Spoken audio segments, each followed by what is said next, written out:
కీర్తనల గ్రంథం 124 కీర్తన 124 కీర్తన. ప్రియులారా అందరూ తీయండి. చివరి వచనం అంటే ఎన్నో వచనమో మీకు అర్థమై ఉంటుంది. 8వ వచనాన్ని మనం చదువుకోబోతున్నాం.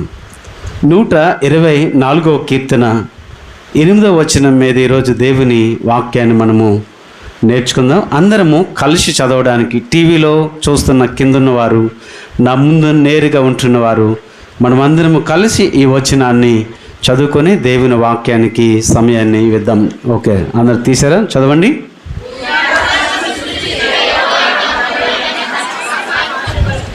ప్రార్థన చేసుకుందాం.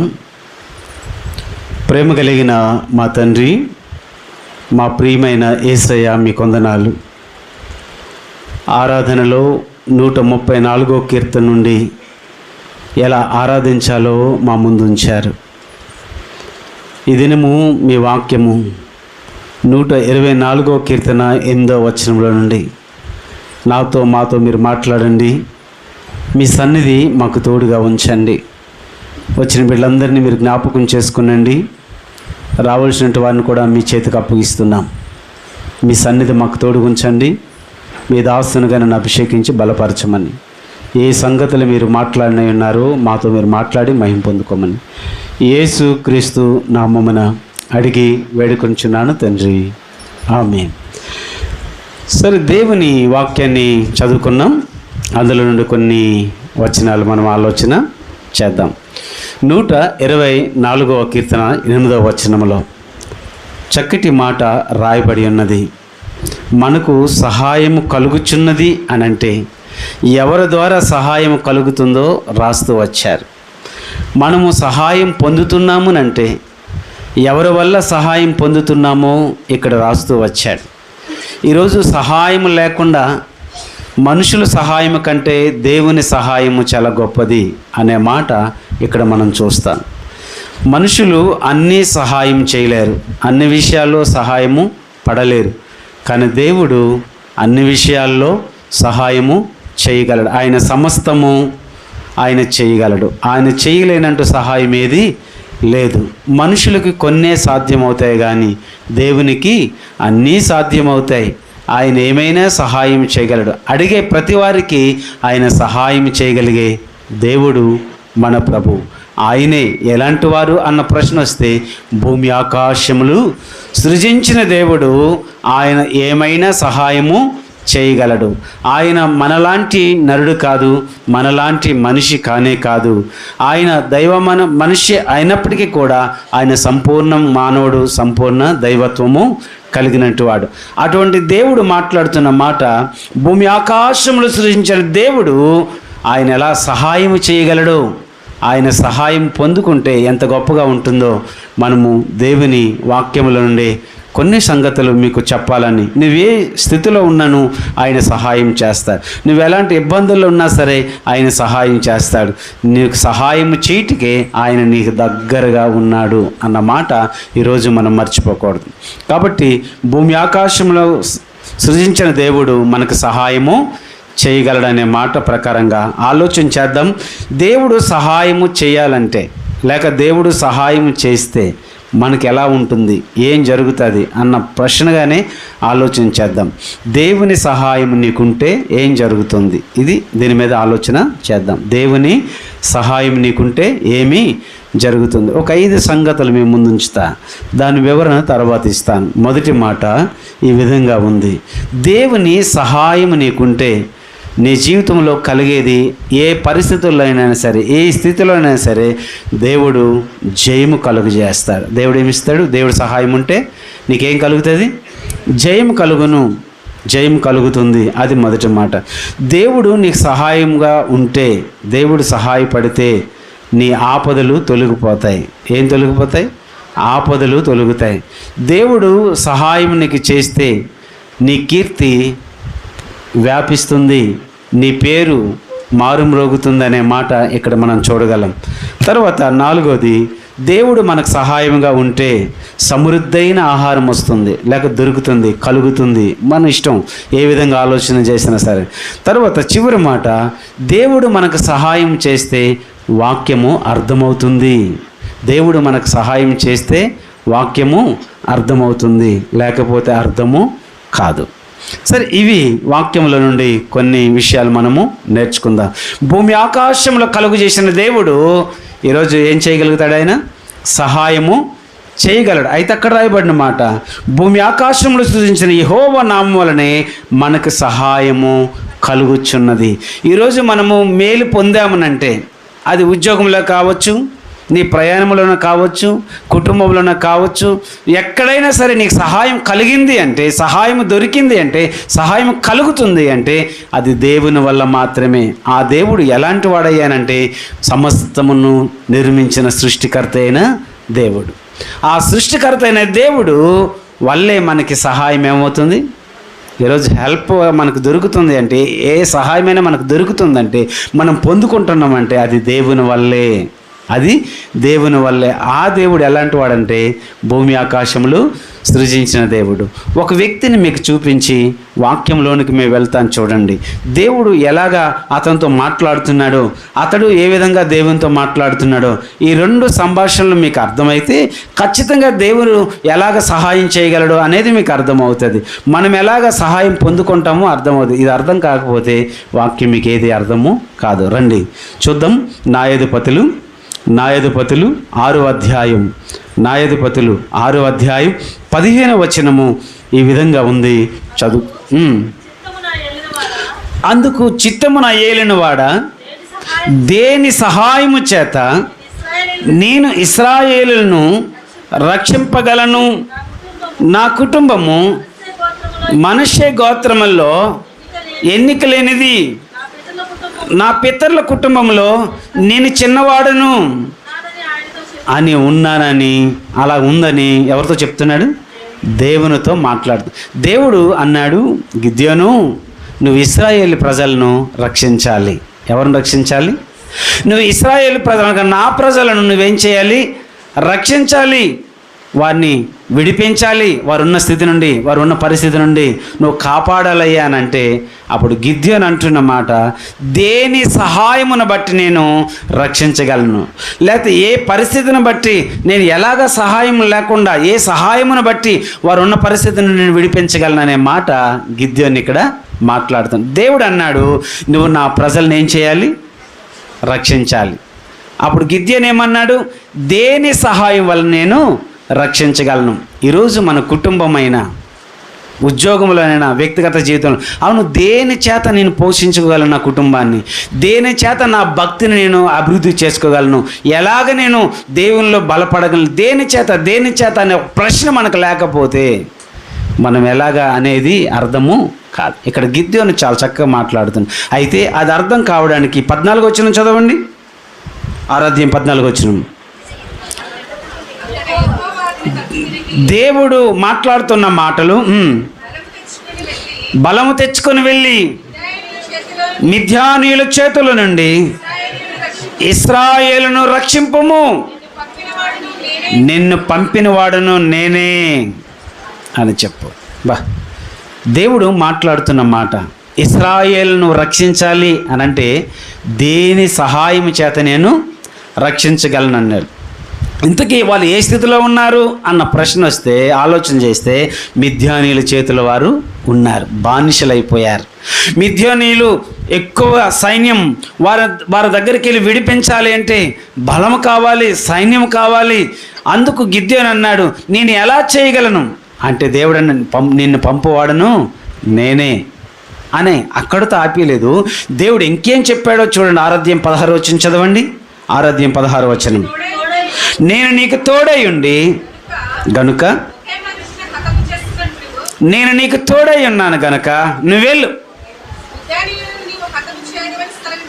ఒకే మనుషుడిని హతము చేసినట్లు మిద్యానీయులందరూ నువ్వేం చేయాలి? హతము చేయాలి అన్నాడు. దేవుడు అన్నాడు, నువ్వు నా ప్రజలను రక్షించు, నేను నీకు తోడై ఉంటాను, నేను పంపువాడును నేనే అని అన్నాడు. ఆయనతో మాట్లాడుతున్న దేవుడు, భూమి ఆకాశం నిర్మించిన సృష్టికర్త అయిన దేవుడు, ఆయనకు తోడుగా ఉంటున్న దేవుడు, భూమి ఆకాశం నిర్మించిన సృష్టికర్త అయిన దేవుడు, ఆయనకి సహాయం చేస్తానన్న దేవుడు, భూమి ఆకాశములు సృజించిన సృష్టికర్త అయిన దేవుడు. ఆయన సృష్టి ఎంత అందముగా ఉన్నదో, నిన్ను నన్ను సృష్టించిన సృష్టికర్త అయిన దేవుడు, సమస్తాన్ని సృష్టించిన సృష్టికర్త అయిన దేవుడు, ఆయన అన్నీ ఆయన చేయగలిగిన సర్వాధికారి అయిన దేవుడు, బలాఢ్యుడు, బలవంతుడు.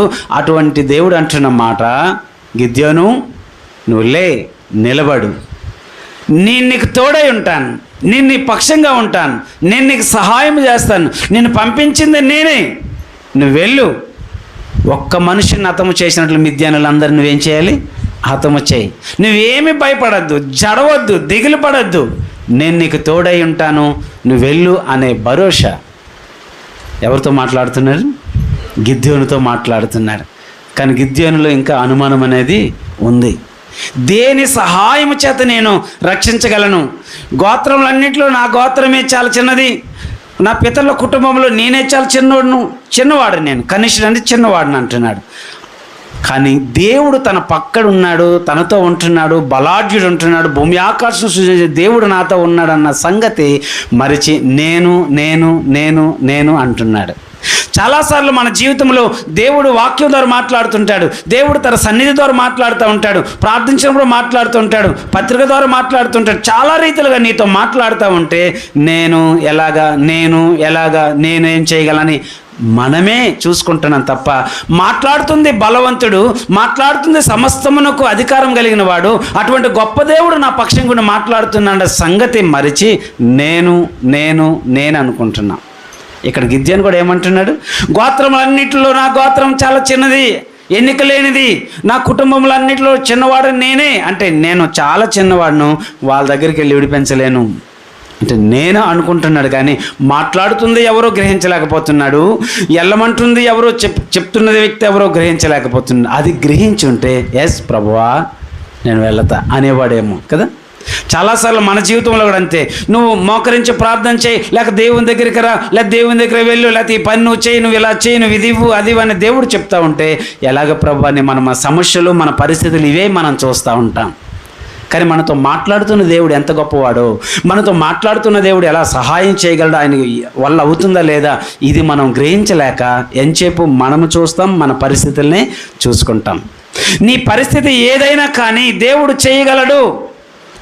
నువ్వు అనారోగ్యంతో ఉన్నావా, లేక ఉద్యోగం లేకుండా ఉన్నావా, వివాహం లేకుండా ఉన్నావా, గృహం లేకుండా ఉన్నావా, సమస్యలతో ఉన్నావా, ఇబ్బందులతో ఉన్నావా, ఏ పరిస్థితుల్లో ఉన్నావు, ఆ పరిస్థితుల్లో దేవుడు నీతో మాట్లాడుతూ ఉంటే ఆ మాటను నమ్మిన ఎడల, ఆ మాటను నమ్మితే దేవుడు చేయగలడు ఏదైనా సరే. నువ్వు ఎంతసేపు దేవుని మాట నమ్మక, దేవుని నమ్మక, నేను నా పని, నేను నా పరిస్థితి, నేను నా స్థితిగతులే ఆలోచన చేస్తాను. మరి దేవుడు ఎలా సహాయం చేయగలుగుతాడు మనకి? భూమి ఆకాశంలో సృజించిన దేవుని వల్లే మనకేం కలుగుతుంది? సహాయం కలుగుచున్నది. ఈరోజు సమృద్ధిగా ఆహారం తింటున్నావంటే, ఈరోజు చక్కటి ఆరోగ్యం కలిగి ఉన్నావనంటే, ఈరోజు ఆయుష్ నీకు ఉన్నదనంటే ఇవన్నీ ఎవరి ద్వారా వస్తున్నాయి? భూమి ఆకాశంలో కలుగు చేసిన దేవుని వల్లే. మరి ఆ దేవుని మీద ఎందుకు విశ్వాసం ఉండదు? ఆ దేవుని మీద ఎందుకు నమ్మకం ఉండదు? ఆ దేవుడు చేయగలని ఎందుకు నమ్మలేకపోతున్నాం? గిద్యోను లాంటి సంశయాలు, అనుమానాలు, సందేహాలు మనకు ఉంటున్నాయేమో. ఇంకా నాకు రుజువు కావాలని అక్కడ అడుగుతూ వచ్చాడు. అవన్నీ మనకు అవసరం లేదు.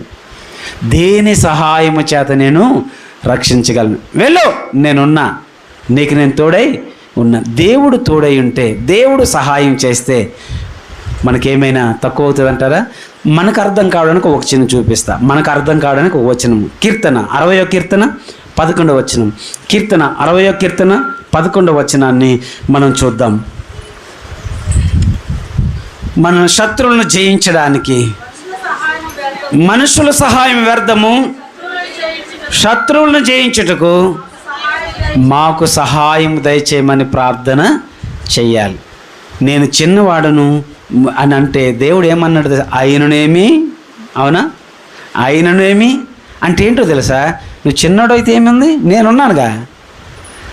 అల్పుడు అయితే ఏముంది? నేనున్నానుగా. నీ వల్ల కాకపోతే నువ్వు నిలబడి నేనున్నానుగా అని దేవుడు ఎంత భరోసా ఇస్తున్నప్పుడు, అంత బలంగా చెప్తున్నప్పుడు ఏం చేయాలి? ఇప్పుడు గిద్యోను నిలబడాలి లేదా? నువ్వు నిలబడు, ఆయన ఖచ్చితంగా ఆయన సహాయం నీకు కలుగుతుంది. నువ్వు చెయ్యు దేవుని పేరట, ఖచ్చితంగా ఆయన సహాయము కలుగుతుంది. దేవుడు మనల్ని వదిలేసి అలాగా చూస్తూ ఊరుకునే దేవుడైతే కాదు. దేవుడు సహాయము చేస్తే ఎటువంటి శత్రువులైనా మనం జయించగలం, ఎటువంటి పరిస్థితులైనా జయించగలం, దేని మీదైనా మనకు జయం ఖచ్చితంగా వస్తుంది. దేవుని సహాయం ఉంటే ఏం జరుగుతుందో మీకు ముందే చెప్పాను, 5 విషయాలు చెప్పాను. ఆ 5 విషయాల వివరణ ఇప్పుడు మనము చూద్దాం, ఒక్కొక్క మాట చూద్దాం. దేవుని సహాయం మనకుంటే ఏం జరుగుతుందో ఇప్పుడు ఆలోచించేద్దాం. 2వ సమూయేలు గ్రంథం, సమూయేలు 2వ గ్రంథం 22వ అధ్యాయం 30వ వచనాన్ని ఈ విధంగా రాయబడింది. ఆలోచన మనం చేద్దాం. 2వ సమూయేలు, నీ సహాయము చేత నేను సైన్యమును జయింతును. మన దేవుని సహాయం వలన నేను ప్రాకారములను ఏం చేయగలను? దాటదను. ఇక్కడ మాట్లాడుతున్న మాట సమూయేలు గ్రంథంలో 22వ అధ్యాయం 30వ వచనంలో, నీ సహాయము చేత, అది ఎంత గొప్ప సైన్యమైనా కావచ్చు, అది ఎంత గొప్ప పరిస్థితి అయినా కావచ్చు, అది ఎంత బలమైనదైనా కావచ్చు, ఏం చేస్తానని చెప్తున్నాడు? నేను జయిస్తాను అంటే మనకు జయము కలుగుతుంది, జయం వస్తుంది. ఎప్పుడు మనకు జయం కలుగుతుంది? ఎప్పుడు విజయం మనకు వస్తుంది? ఎప్పుడు మనం జయించగలము? ఎప్పుడు విజయం పొందుకోగలమనంటే దేవుడు సహాయం చేస్తేనే. అంతేనండి. దేవుని సహాయం లేకుండా మనం ఏమీ జయించలేం, విజయం పొందుకోలేం. విజయం పొందుకోవాలన్నా, నువ్వు జయించాలన్నా దేవుని సహాయం నీకు కావాలి. దేవుని సహాయం నీకుంటే ఈ మాట నువ్వు చెప్పగలవు. ఏం చెప్పగలవు? నీ సహాయం చేత నేనేం జయించగలను? సైన్యములను నేను జయించు. సైన్యం అంటే చిన్నదనుకున్నారా? పెద్ద సమూహములంటే సైన్యం. అంత పెద్ద సైన్యాన్ని ఒక్కడు జయించాలి అంటే చాలా కష్టమైన పని. కానీ ఇక్కడ అంటున్నాడు, నీ సహాయము చేత నేనేం చేయగలను? సైన్యమును నేను జయించగలను అన్న. అవును, నీ కుటుంబంలో నీకు విజయం కావాలి, జయాలు కావాలి, నీ వ్యక్తిగత జీవితంలో, నీ పిల్లల జీవితంలో కావాలి అంటే దేవుని సహాయం లేకుండా మనమేమీ చేయలేం. దేవుని సహాయం కావాలంటే నువ్వు దేవుని దగ్గరికి రావాలి, నువ్వు దేవుని తట్టు చూడాలి, దేవుని దగ్గర ప్రార్థన చేయాలి, దేవుని నువ్వు అడగాలి. ఆయన అడగకుండా, ఆయన దగ్గరికి రాకుండా, ఆయన తట్టు చూడకుండా ప్రభువా నాకు సహాయం కావాలని కోరుకుంటే ఎలాగ సహాయం వస్తుంది అన్న ప్రశ్న కూడా మనకు రావాలి. నీకు దేవుని సహాయం కావాలా? మనుషుల సహాయం వల్ల కాదు, నీ సహాయం వల్ల కాదు, ఎవరి సహాయం వల్ల నువ్వు జయించలేవు, కానీ దేవుని సహాయం వలన మాత్రమే జయించగలవు. మరి దేవుని సహాయం నీకు ఉండాలి అంటే నువ్వు ఎక్కడికి రావాలి? దేవుని దగ్గరికి రావాలి. నువ్వు దేవుణ్ణి అడగాలి, దేవుని తట్టు తిరగాలి. అందుకన్నాడు, ఇందాక మీరు చదివించా, మనుషుల సహాయం వ్యర్థమే. రాజులు నమ్మడు కంటే, మనుషులు నమ్మడు కంటే దేవుని నమ్మటమే మేలు. ఎందుకంటే ఆయన సహాయం మనకు కావాలి. మనుషుల సహాయము వ్యర్థం అంటున్నాడు. ఎందుకంటే అది కొంతవరకే ఉంటుంది, లేక చేయగలుగుతారంటారు, లేక చేయలేని అంటారు. అది మనుషుల వల్ల అయ్యేది, కానీ దేవుడు చేయగలడు, ఆయన వల్ల అవుతుందండి. నీ పిల్లల విషయంలోనా చేయగలడు, నీ విషయంలోనా చేయగలడు. నీ తల్లిదండ్రుల దగ్గరికి వెళ్ళి అమ్మ మాకు సహాయం చేయండి అంటే, అమ్మ చాలా వరకు సహాయం చేస్తాం, ఇంకెంత మేము చేయగలమని చేతులు ఎత్తేస్తారు మీ తల్లిదండ్రులు, లేక అన్నదమ్ములు, లేక బంధుమిత్రులు, లేక స్నేహితులు.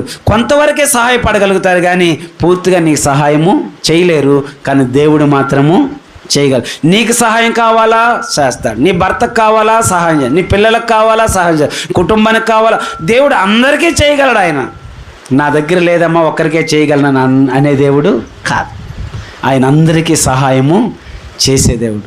ఆయన మనలాంటి మామూలు వ్యక్తి కానే కాదు, భూమి ఆకాశంలో సృజించిన గొప్ప దేవుడు. ఆయన గనుడు, ఆయన చేయగలిగే సామర్థ్యుడు, ఆయన వల్ల అవుతుంది.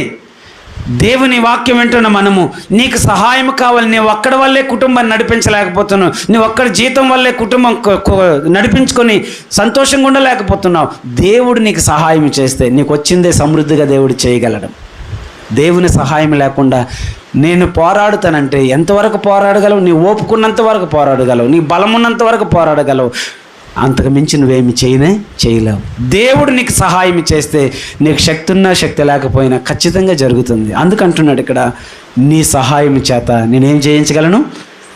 సైన్యము నేను జయించగలను. తర్వాత అన్నాడు, ప్రాకారాలు కూడా నేను దాటగలను. ఎత్తైన ప్రాకారమే కానీ ముందు కట్టిన అడ్డుగా వేసేని, అడ్డు బండలు వేసేని, అడ్డు సమస్యలే రాని, ఎటువంటి పరిస్థితులే కానీ, ఎలాంటి ఇబ్బందులే కానీ, అలాంటి ప్రాకారాలన్నీ కూడా దాటగలిగే శక్తి దేవుడు మనకి ఇస్తాడు. అందుకు దేవుని సహాయం మనకి అవసరం. అంత మట్టుకు అది చాలు. రెండోది చూద్దాం రండి. దినవృత్తాంతాలు 2వ గ్రంథం, దినవృత్తాంతములు 2వ గ్రంథం 18వ అధ్యాయం 31వ వచనము చదివితే ఇక మరొక మాట ఇక్కడ, కాగా భక్తుడైన యెహోషాపాతు మాట్లాడుతున్నాడు. అతడు ఇశ్రాయేలు రాజు అనుకొని యుద్ధము చేయుటకు అతను చుట్టుకొని, కానీ యెహోషాపాతు ప్రార్థన చేసినందున యెహోవా అతనికి సహాయము చేసెను. మారు వేషంలో వెళ్ళాడు, నేను తెలియకూడదు అన్నట్టు. కానీ ఏమయ్యారు, ఇతడే ఇశ్రాయేలు రాజు అనుకుని ఏం చేశారు, చుట్టి ముట్టేశారు. యెహోషాపాతు దేవునికి ప్రార్థన చేయటం వల్ల ఏం కలిగింది, దేవుడు అతనికి తొలగి. వాస్తవానికైతే వాళ్ళ మీదకి రావాల్సిన ఆపదలన్నీ, సమస్యలన్నీ ఎవరు తొలగించారు? ఇప్పుడు దేవుడు తొలగించాడు. ఇందువల్ల దేవుని సహాయం కొరకై ప్రార్థన చేశారు వీళ్ళు. దేవుడు వారి మీదకి రాకుండా ఆ సమస్యలు లేక ఆపదలు, ఆ కష్టాలు అవన్నిటిని కూడా దేవుడు తొలగించాడు లేదా? తొలగించాడు. మన మీదకి వస్తున్న ఇబ్బందులు ఉంటాయి, మన మీదకి వస్తున్న కొన్ని సమస్యలు ఉంటాయి, మన మీదకి వస్తున్న కొన్ని పరిస్థితులు ఉంటాయి. ఇవన్నీ మన శక్తి చేత, మన బలము చేత, మన తెలివి చేత, మన జ్ఞానం చేత ఏమీ తప్పించుకోలేం, తొలగించుకోలేం. మరి ఎవరి సహాయం కావాలి? దేవుని సహాయం కాదు. మనుషుల సహాయం వ్యర్థం అన్నాడు. కానీ దేవుడు సహాయం మన పక్షంగా నిలబడి ఆయన సహాయం చేస్తే ఎలాంటి ఆపదలు రాని, ఎలాంటి ఇబ్బందులు రాని, ఎలాంటి కష్టాలు రాని, ఎటువంటి పరిస్థితులు రాని, ఎలాంటి సైన్యం చుట్టుముట్టేని, బలాఢ్యులే నీ చుట్టూ ముట్టేని, కానీ నీకు ఆపద రాకుండా ఆపదలను తొలగించే దేవుడు ఉన్నాడు. యెహోషాపాతు ఒక్కడే కావచ్చు, తన సైన్యం అల్పమైనదే కావచ్చు, కానీ అతని పక్షంగా ఎవరున్నారు? దేవుడు ఉన్నాడు. వాటి నుండి తప్పించడానికి దేవుడు సహాయం చేశాడు. ఒక వచనం చూపిస్తాను చూడండి. కీర్తన 38, కీర్తన 22వ వచనము. మనం ఇలా అడగాలంట దేవుణ్ణి. 38వ కీర్తన 22వ వచనం. ప్రభువా నాకు సహాయం చేయుటకు త్వరగా రమ్ము అని అడగాలి. మనం ఏం చేయాలి? మనం ఉన్న పరిస్థితుల్లో నుండి, దేవా నేను ఈ ఊపిలో పడిపోయాను, అపాయంలో ఉన్నాను, ఆపదలో ఉన్నాను, కష్టాల్లో ఉన్నాను, లేదా నా పిల్లల విషయంలో, ఫీజు కట్టే విషయంలో కానీ, బిడ్డలు చదివించుకునే విషయంలో కానీ, లేక వారి యొక్క అన్ని చూసే విషయంలో, అన్ని విషయాల్లో కానీ మన వల్ల కానప్పుడు అన్ని పరిస్థితుల్లో దేవుడు సహాయం చేయగలిగిన వాడు ఉన్నాడు. కాబట్టి ఏమని అడగాలంట? ప్రభువా మాకు సహాయం చేయుటకు త్వరగా రమ్ము, త్వరగా రా ప్రభువా, మాకు సహాయం చేయండి ఆయన. మీ ఇబ్బందుల్లో నుండి బయటికి రాలేకపోతున్నాం ప్రభువా, మా శక్తి సరిపోవట్లేదు, మా జ్ఞానము సరిపోవట్లేదు, మా బలము సరిపోవట్లేదు, నువ్వు సహాయం చేయు అని ఏం అడగాలి? దేవుణ్ణి ప్రార్థన ద్వారా ఆయన్ని అడగాలి. ఈరోజు మాకు ఏ సమస్యలు లేవన్నట్టు వారు ఎవరు ఉన్నారు. దేవుడు ఆ సమస్యలన్నిటి నుండి విడిపించగలిగి తప్పించగలిగిన దేవుడు. అందుకంటుండే యెహోవా చేతే ఈ సహాయం చేతనే ఈ ఆపదలు ఏమవుతాయి? తొలగిపోతాయి అనే మాట అక్కడ చూస్తూ ఉన్నాడు. ఆపదల గురించి బైబిల్లో చాలా సంగతులు ఉన్నాయి, కానీ అవన్నీ మనం వివరణ ఇవ్వలేం. మరికొన్ని మాటలు చూద్దాం రండి. 3వ మాట చూద్దాం. దినవృత్తాంతాలు 2వ గ్రంథం, దినవృత్తాంతాలు 2వ గ్రంథం 16వ అధ్యాయం 26వ అధ్యాయం, క్షమించండి 26వ అధ్యాయం 15వ వచనం. దినవృత్తాంతాలు 2వ గ్రంథం 26వ అధ్యాయం 15వ వచనము. మరియు అతడు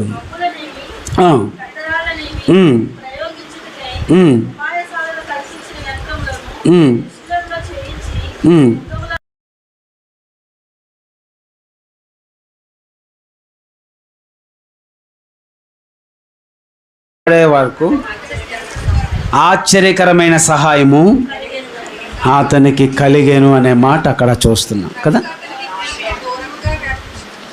దూరముగా అతని కీర్తి వ్యాపించెను.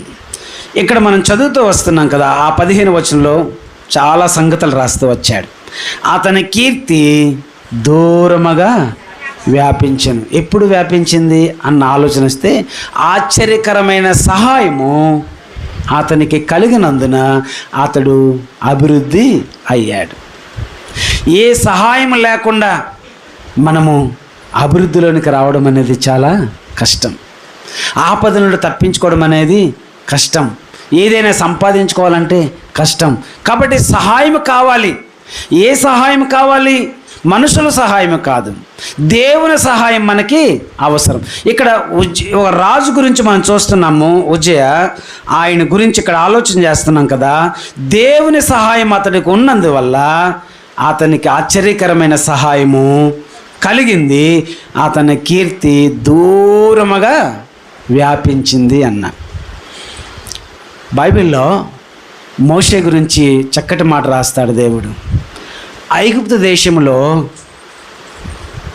మిక్కిలి గొప్పవాడు అనే మాట ఎవరి గురించి రాయబడింది? మోషే కోసం రాయబడింది. అతని కీర్తి ఆ నలుమూలలు వ్యాపించిందంట. అతని ఘనత నలుమూలలు వ్యాపించింది. ఎందుకయ్యానంటే దేవుడు అతని పక్షంగా నిలబడ్డాడు. దేవుడు అతనికి సహాయం చేస్తున్నాడు. కాబట్టి ఇశ్రాయేలుని విడిపించే విషయంలో మోషే ఎంత చక్కగా నిలబడ్డాడో మనం చూస్తాం. రండి, చూపిస్తాను ఆ మాట. నిర్గమకాండం 11:3 ఈ మాట చూద్దాం. నిర్గమకాండం 11:3 ఐగుప్తీయులకు కటాక్షం కలగజేసును. అదే కాక ఐగుప్తు దేశంలో మోషేను మనుష్యుడు ఫరో సేవకుల దృష్టికిని ప్రజల దృష్టికిని మిక్కిలి గొప్పవాడాయను. మోషే ఎలా ఉన్నాడు? ఇప్పుడు ఫరో మనుషులకి, ఇటు దేవుని మనుషులకి, ఇద్దరు దృష్టికి ఎలా ఉన్నాడు? మిక్కిలి గొప్పవాడుగా ఉన్నాడు. ఎందుకంత గొప్పవాడుగా దేవుడు చేశాడయ్యానంటే దేవుడు అతని పక్షంగా ఉండే సహాయము చేస్తున్నాడు. దేవుడు మనకు సహాయం చేస్తే, దేవుడు మనకు సహాయం చేయడం, మన పక్షంగా నిలబడితే మన పేరు చాలా దూరం ఏమవుతుందంట? నువ్వు చేసే మంచి పని చాలా దూరం వినబడుతుంది.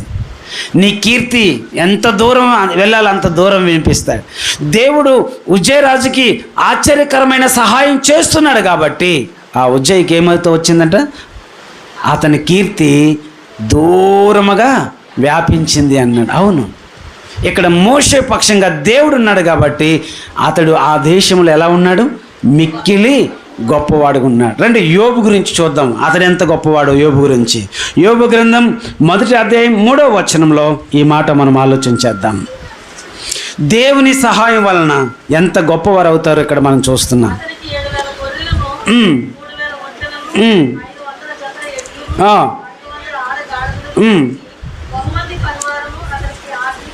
ఉండను కనుక తూర్పు దిక్కు జనులందరిలో అతడే గొప్పవాడు.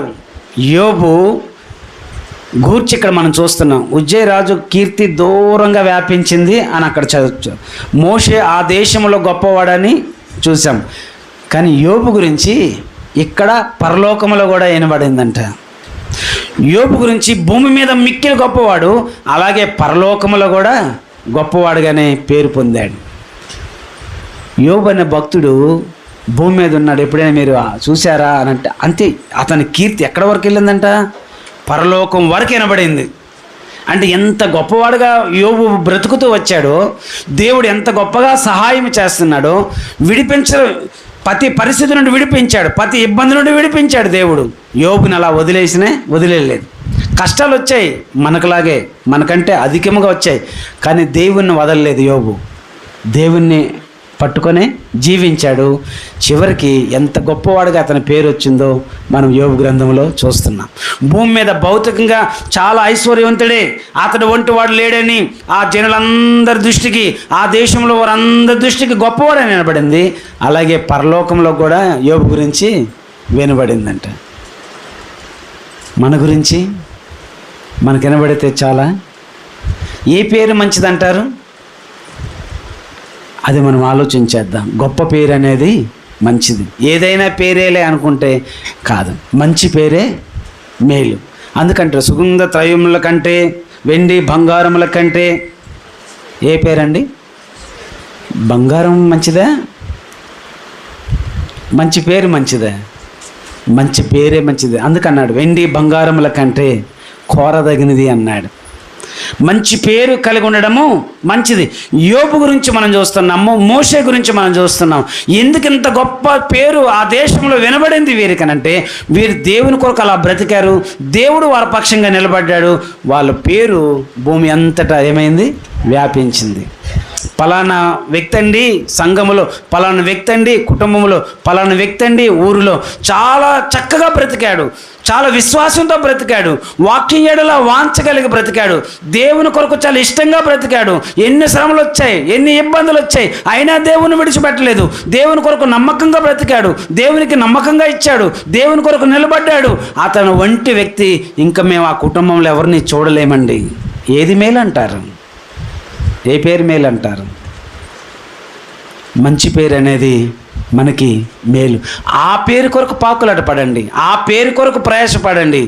మంచి పేరు నువ్వు ఉన్నా లేకపోయినా ఎప్పుడు నీ పేరు సజీవంగా బ్రతికే ఉంటుంది.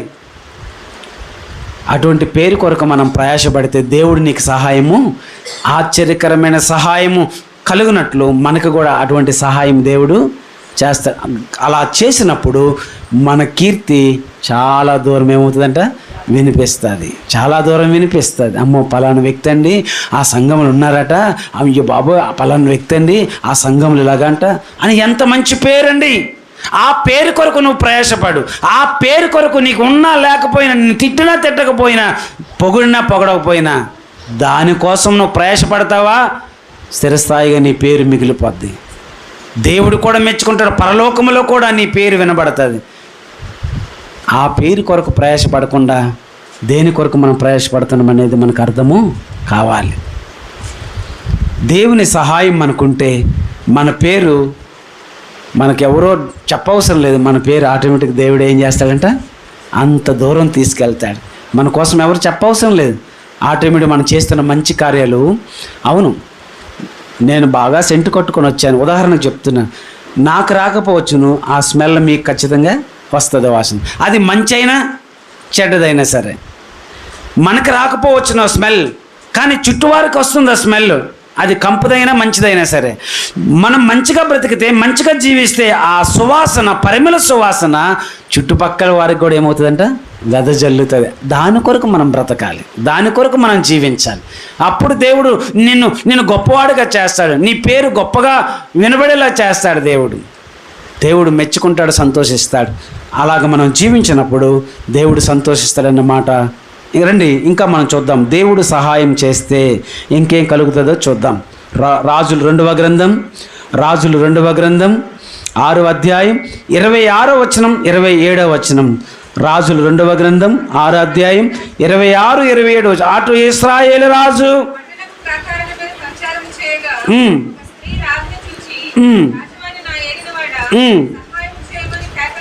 సహాయము చేయట కేకలు వేయట విని, దేవుడు నీకు సహాయం చేయకపోతే నేనెక్కడి నుండి సహాయం నీకు చేయగలను?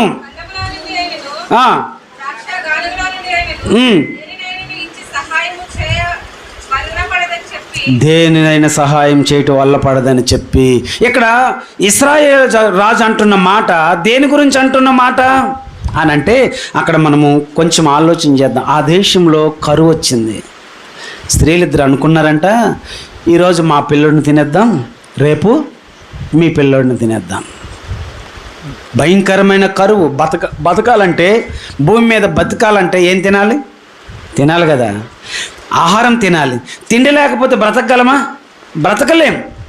కాబట్టి తినడానికి ఏమీ లేదు మనకి. దేశంలో గొప్ప కరువు, భయంకరమైన కరువు వచ్చింది. ఏం చేస్తాం మరి? తినాలి. తిని బతకాలంటే ఏదో ఒకటి తినాలి. కాబట్టి ఈరోజు మా పిల్లోడిని తినేద్దాం, రేపు మీ పిల్లోడిని తిందాం. మా పిల్లోడిని తినేసాము, రేపు మీ పిల్లోడిని తిందామంటే ఈమెడే ఏం చేస్తుంది? ఒప్పుకోవట్లేదు. రాజా మీరు మాకు సహాయము చెయ్యండి.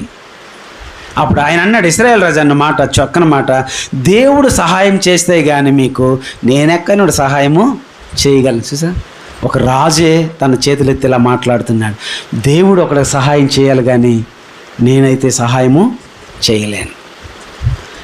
ఈరోజు మనకి సమృద్ధైన ఆహారం ఉంటుందంటే, నీ జోబులో 4 డబ్బులు ఉన్నాయనంటే, నీ ఇంటిలో బియ్యం డబ్బాలో బియ్యం ఉన్నాయనంటే, నీ జోబులో 4 డబ్బులు వేసుకొని తిరుగుతున్నావనంటే దేవుడు నిన్ను ప్రేమించి ఎంత సహాయం చేస్తున్నాడో నీకు అర్థం కావాలి.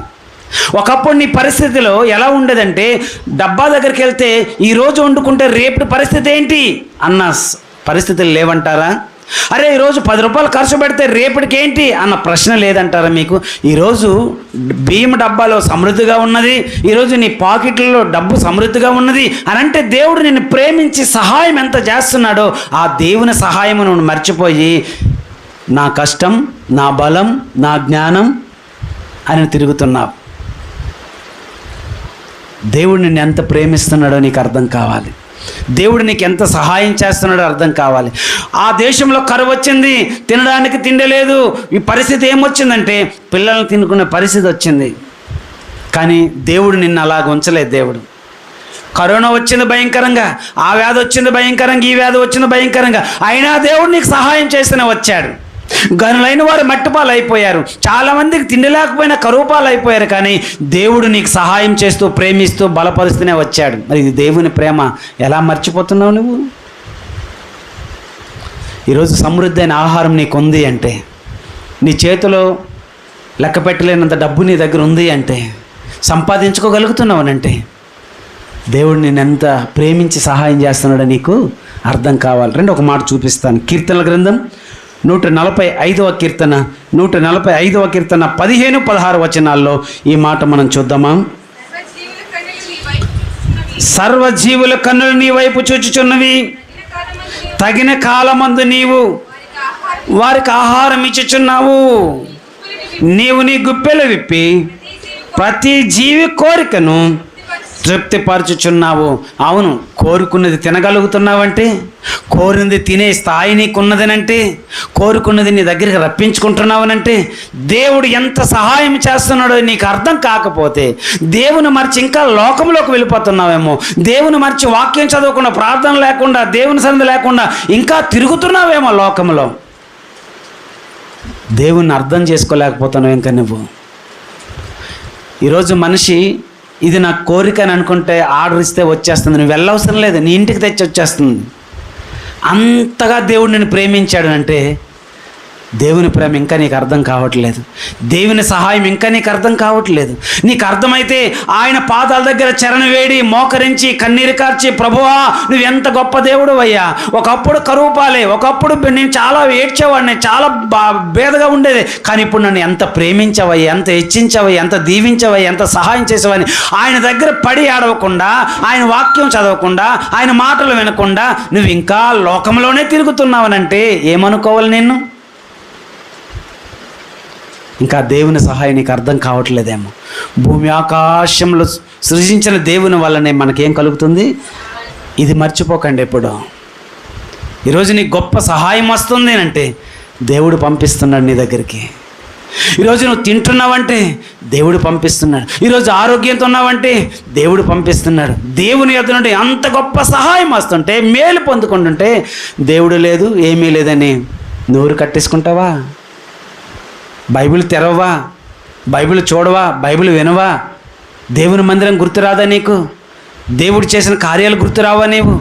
నీకు నచ్చినట్టుగా బ్రతుకుతావా? దేవుడు సహాయం చేయకపోతే నీ పరిస్థితి ఏంటి? ఆ కరోనాలో కూడా దేవుడు నీ పక్షంగా ఉండి సహాయం చేయకపోతే నీ పరిస్థితి ఏంటి? నీకంటే గొప్పవాడు డమాలన్న నువ్వు డమాలందువేమో, కానీ దేవుడు నిన్ను బ్రతికించాడు. సహోదరుడా సహోదరి, అది ఎప్పుడు మర్చిపోకు. ఆయన ఎంత గొప్ప ప్రేమ నీకు అంటే. మరి దేవుని మీద నీకెందుకు అంత ప్రేమ ఉండదు, అంత శ్రద్ధ ఉండదు? ఉండాలి మనకి. ఇంకా మనం చూస్తే దేవుడు గొప్ప కృప చూడండి, చూపిస్తాను దేవుని వాక్యంలో నుండి. 5వ మాట త్వరగా మనము ముగించుకోవడానికి దశలోకి వెళ్దాం. అపోస్తుల కార్యములు 8వ అధ్యాయం 28వ వచనం 29వ వచనం చదువుదాం. త్వరగా రండి. అతడు తిరిగి వెళ్ళుచు తన రథం మీద కూర్చొని ప్రవక్త యెషయా గ్రంథం చదువుచుండెను.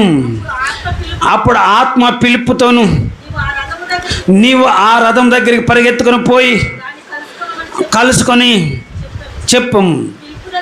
పిలుపు దగ్గరికి వెళ్ళాడు. దేవుని వాక్యం చదువుతున్నాడు. నువ్వు చదివింది నువ్వు గ్రహించుచున్నావా, నీకు అర్థమవుతుందని అడిగాడు. అతడు ఎవడైనా నాకు చెప్పకనుంటే ఎలాగ గ్రహింపగలను, ఎలాగ నాకు అర్థమవుతుంది అని చెప్పాడు. ఇప్పుడు ఏమర్థమవుతుంది? దేవుని సహాయము మనకు లేకపోతే ఏమర్థం కాదు? వాక్యం అర్థం కాదు. వాక్యం అర్థం కాకపోతే తప్పుడు అర్థాలు చేసుకుంటావు నువ్వు. అర్థమవుతుందా? వదిలేండి, పర్లేదు. దేవుని వాక్యం నీకు అర్థం కాకపోతే తప్పు కోణంలో నువ్వు అర్థం చేసుకుంటావు. ఈ వాక్యం చెప్పబడుతుంది, నీ గురించి చెప్పబడుతుంది అనే విషయం నువ్వు అర్థం కాక ఎవరి గురించో అని నువ్వు మాట్లాడుతావు. అంటే నీకేం అర్థం? అమ్మా, వాక్యాన్ని మనం అర్థం చేసుకుందాం. ఫిలిప్పు దేవుని వాక్యం వెళ్ళి చెప్పకపోతే నపుంసకుడికి అర్థము కాదు. అంటే దేవుని సహాయం లేకపోతే వాక్యం మనకు అర్థము కాదు అనడానికి ఇక్కడ చెప్తా వస్తున్నాను. కాబట్టి దేవుని వాక్యము మీకు ఇంకా డౌట్గా ఉంటారు అంటే చూపిస్తాను ఆ మాట కూడా. లోకాసు వార్త చూడండి, లోకాసు వార్త 24:45 ఈ మాట చదివితే మీకు అర్థం కావాలి. అప్పుడు లేఖనములు వారు గ్రహించినట్లు ఆయన వారి మనసును తెరచెను కాబట్టి వారికి అర్థమైంది. లేకపోతే దేవుడు మన మనసు తెరవకపోతే, దేవుడు మన జ్ఞానం ఇవ్వకపోతే, దేవుడు మనకు తెలివి ఇవ్వకపోతే ఏం అర్థం అవుతుంది చెప్పండి? ఈరోజు నీకు వాక్యం అర్థం కాకే లోకం అర్థమవుతుంది బాగా. వాక్యం నీకు అర్థం కాకే లోక పరిస్థితులు అర్థమవుతున్నాయి నీకు, దాన్ని బట్టి నువ్వు మాట్లాడుతున్నావు. వాక్యం అర్థమవుతే అవును ప్రభువా నా జీవితం ఇలా ఉంది కాబట్టి నువ్వు మాట్లాడావు, తండ్రి ఈ విధంగా నేను నడుచుకున్నాను కాబట్టి నువ్వు మాట్లాడావు, నేను దిద్దుకుంటాను, నేను సరి చేసుకుంటానని ఒప్పుకుంటావు. వాక్యం అర్థం కాలేదు కాబట్టి నువ్వు మాట్లాడుతున్నావు. వారికి వాక్యం అర్థం కాక అయోమయంలో ఉన్నారు, వాక్యం అర్థం కాక ఏంటిదని అర్థం కాని స్థితిలో ఉన్నారు. అప్పుడు దేవుడు వారి మనసులు తెరిచి లేఖనం అప్పుడు వారికి అర్థము అయ్యింది. సరే వాక్యం దగ్గరికి వద్దాం.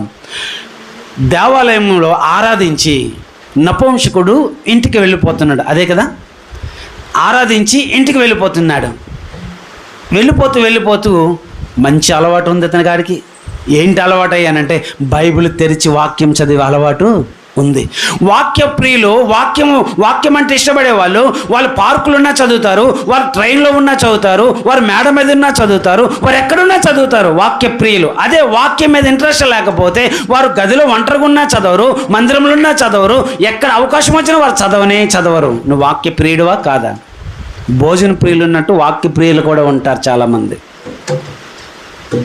వాక్యం అంటే వాక్యం ఈరోజు చదవకపోతే నేను ఉండలేనండి, అయితే సమయం లేదు, ప్రయాణం వెళ్తున్నాం, అక్కడ కూడా తిరిగి చదువుతారండి. కొంతమంది ఖాళీగా దొరికింది, అక్కడ కూడా చదువుతారండి. ఎందుకంటే వాక్యం అంటే అంత ఆశ వారికి. ఇక్కడ నపుంసకుడు ఆర్థిక మంత్రి గారు ఉన్న మంచి అలవాటు ఏంటంటే బైబిల్ తెరిచి వాక్యం చదివే అలవాటు అతనికి ఉంది. కానీ ఏం లాభం? అర్థం కావట్లేదు పాపం. ఆశ ఉన్నది, వాక్యం తీశాడు, చదువుతున్నాడు, కానీ తనకు అర్థం కావట్లేదు. ఈ సమాచారము, ఈ ఆలోచన మనసంతా ఎవరు గ్రహించారు? దేవుడు గ్రహించాడు. కాబట్టి దేవునికి అర్థమైంది కాబట్టి ఇతనికి అర్థం కాలేకపోతుంది, ఇటు అర్థం చేసుకోలేకపోతున్నాడు. పిలుపో, నువ్వు లే అయ్యా, ఇప్పుడే భోంచేయతో లేదు, పరిగెత్తో. రథము కంటే ముందు పరిగెత్తాడు, రథం మీద వెళ్ళిపోతున్నాడు. ఇతడు ఎలా వెళ్తున్నాడు అంటే ఎంత పరిగెత్తుకొని వెళ్ళాడో చూడండి. పరిగెత్తుకొని వెళ్ళి అతడనే మాట, నువ్వు చదువుతున్నది నీకు అర్థమవుతుందా అన్నాడు. అతనేమన్నాడు? ఎవరో సహాయం చేస్తే కానీ నాకు ఇది అర్థము మంచిగానే చెప్పాడు. ఈరోజు బాబు ఇది నీకు అర్థం, ఎన్నిసార్లు చదివేశాను, అబ్బే వాక్యం మాకు అర్థం కాకపోవడం ఏంటి? అర్థం కాని వాళ్ళనే మాట అర్థమవుతుందనే మాట. అర్థమైతే వాక్యంకి వినయ విధేయతలు చూపిస్తారు. అర్థం కావుతా బ్రదర్ చదువుతున్నాను కానీ నాకు ఇది అర్థం కావట్లేదండి అని ఒప్పుకుంటారు. ఎవరు ఒప్పుకోరయ్యానంటే అటుకి ఇటుకి తెలియని వాళ్ళు ఒప్పుకోరు. అటు తెలుసని చెప్పలేరు, ఇటు తెలియదని చెప్పలేరు. గౌరవం పోతుందేమో అని తెలుసండి, కానీ వారి మనసు చెప్తుంది లోపల, నీకు తెలియదు కదా ఇది, ఎందుకు అనుకున్నావలాగా, ఎందుకు చెప్పేవాళ్ళగా అని చెప్తుంది. కానీ మరి పరుగు పోతుందిగా, బైబిల్ అంతా నాకు తెలుసు అన్నానుగా. అంతేగా? ఒప్పుకోవడం రాదు మనకి. ఒప్పుకోవడం వస్తే ఖచ్చితంగా మనం గొప్పలం అవుతాం. అది ఏ విషయానికైనా సరే కప్పుకోకూడదు. మన నిజస్థితి మనం కప్పుకున్నా సరే దేవుడి దగ్గర ఇప్పే ఉంటుంది. ఆయన చెప్తాడనమాట. కాబట్టి లేఖనం అతనికి అర్థం కావట్లేదు. ఎల్లయ్యా చెప్పు చెప్పు నువ్వు చెప్పు అని దేవుడు చెప్పగా పరిగెత్తుకుని వచ్చాడు. అవును, వాక్యం అందరికీ అర్థమైతే సేవకుడు అవసరం లేదు. నేను చెప్తున్నా, అవసరం లేదు. మీకు అర్థం కాదు, అలా బ్రతకలేరు, అలా జీవించలేరు, కాబట్టే మీకు సేవకుడు కావాలి. నిజంగా మీకు అర్థమైతే వాక్యము, పాపం వైపు వెళ్ళరు, తప్పుడు వైపు వెళ్ళరు, లోకం వైపు వెళ్ళరు, ఇంకొక వైపు వెళ్ళకుండా వాక్యం ఇలా చెప్పింది, వాక్యం నాకు అర్థమైంది, ఇలా నేను బ్రతకాలనే బ్రతుకుతావు. నీకు అవసరం లేదేమో బహుశా. నువ్వు అలా బ్రతకలేవు, క్షణక్షణంకే తప్పులు చేస్తావు, క్షణక్షణంకే పడిపోతావు, క్షణక్షణంకి లోకం చూస్తావు. కాబట్టి నిన్ను దిద్దడానికి, సరిచేయడానికి, నడిపించడానికి ఒకడు కావాలి. కాబట్టే దేవుడు సేవకుడిని ఎన్నుకున్నాడు. ఆ విషయాన్ని నీకు అర్థం కాక ఎన్ని మాట్లాడుతావో నువ్వు. అర్థమవుతుంది ఇప్పుడు మీకు? దేవుని సహాయం మీకు కావాలి. దేవుడే వచ్చి పక్కన కూర్చొని చెప్పడు, మా లాంటి పంపిస్తాడు. చాలాసార్లు మీరే అన్నారు, పాస్టర్ గారు దేవుడు ఎలా పంపించాడండి మిమ్మల్ని, దేవుడిలా వచ్చారు. ఏమ్మా ఇప్పుడే బైబిల్ చదివాను కానీ ఇది ఏంటి అర్థం కావట్లేదు, అడుగుదాం మిమ్మల్ని అడుగుదాం అనుకున్నామండి, కానీ భలే వచ్చారండి. దేవుడే ఇలా పంపిస్తాడు అంతే. అడిగారు చాలామంది మీలో వాక్యం, అడగలేదు అనలేదు నేను, అడిగారు చాలామంది, తెలుసుకున్నారు కొంతమంది. మేము చాలా సంతోషించాము అలాంటి వారిని బట్టి. నిజంగా వాక్యం మనకు అర్థమైతే వాక్య ప్రకారంగా మనం జీవిస్తాం. అందుకంటాడు, నన్ను ప్రేమించిన వాడు నా ఆజ్ఞను పాటిస్తాడు, నా ఆజ్ఞను పాటించేవాడు నన్ను అనుసరించి జీవిస్తాడన్నాడు. ఇది ఈ రెండు లేకుండా నేను ప్రేమిస్తానండి, వేడి నీళ్ళు మీరే పెట్టుకోండి, నేను ప్రేమిస్తానండి మీరే స్నానం చేసేయండి అనే ఈ కళ్ళబుల్ల మాటలు కాదు. ప్రేమిస్తే దానికి ఫలం కనబడాలి ఖచ్చితంగా. అంతేనండి, అది ఇక్కడ చెప్తా వస్తున్నాడు. దేవుని సహాయం వల్ల ఏమేమి కలుగుతాయని చెప్పండి. జయం కలుగుతుంది, ఆపదలు తొలగిపోతాయి, కీర్తి వ్యాపిస్తుంది, సమృద్ధి అయిన ఆహారం వస్తుంది, వాక్యం అర్థమవుతుంది. దేవుడు నీకు సహాయము లేకపోతే ఇందులో ఏది కొరతగా ఉందో, ప్రభు నాకు సహాయం ఇంకా చేయలేదేమో, ప్రభు సహాయం నాకు లేదేమో, ప్రభువా నాకు సహాయం చేయను అడుగు, ఏడువు, ఖచ్చితంగా దేవుడు నీకు సహాయం చేస్తాడు. ఇంకా నువ్వు అడగకుండా నువ్వు అలా ఫెస్టీజ్గానే ఉండిపోతావా, గెస్ట్గానే ఉండిపోతావు అంతే, అంతకంటే ఏమీ ఉండదు. నువ్వు పశ్చాత్తాపడైంది అడుగు. ఈ 5 విషయాల్లో నీకు ఏది ఇంకా జరగలేదో, దేవా నీ సహాయం లేక నేను జయించలేకపోయి, నీ సహాయం లేకుండా తొలగలేదు, నీ సహాయం లేక నాకు కీర్తి లేదు, నీ సహాయం లేక సమృద్ధి ఆహారం లేదు, నీ సహాయం లేకే వాక్యం నాకు అర్థం కాలేదని నువ్వు అంటావా, ఒక అవకాశం దేవుడు ఇస్తున్నాడు. రండి మోకరిద్దాం, పశ్చాత్తాపడి ప్రార్థన చేద్దాం. దేవుడు